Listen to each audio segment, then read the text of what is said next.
Our mission here is to cover 450 plus years of the African American experience in Northeast America.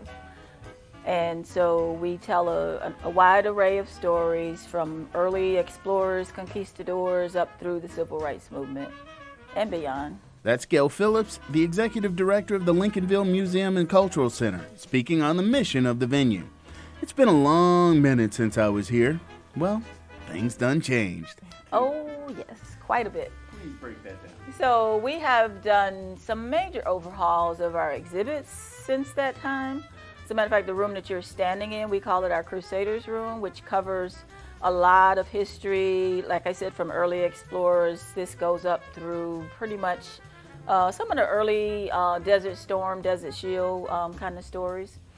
We cover everything with a Florida and St. Augustine, focus based on people who were actually here in this city.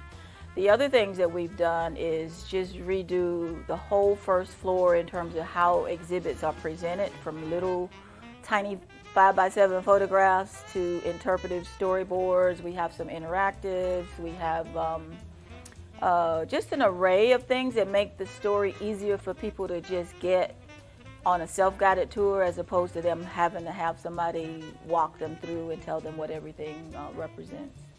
And there's more. We'll get to that later.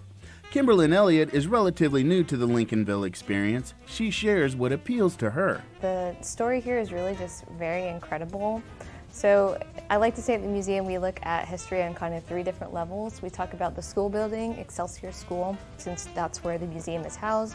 We talk about Lincolnville as a historical black neighborhood, started in 1866.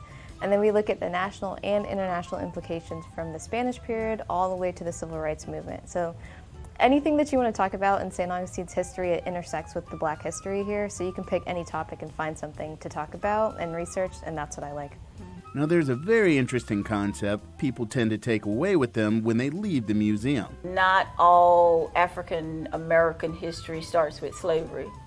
And that, to me, is the biggest takeaway on what we do, and to show people that there are a lot of positive stories. There are stories that precede chattel slavery in America, where people of African descent came with the early explorers. Now, they might have been, as awful as some of those early explorers that we've had these conversations, but they were here, and they were here as free people, because of their skills and talents and, association. So it wasn't like they only saw black people through the eyes of slavery. And that, to me, is one of the important takeaways of here. And I think one of the important takeaways that's kind of buried in the question, incorporate. We've always been here, and our stories have always been important. They just haven't been focused on in the dominant historical narrative.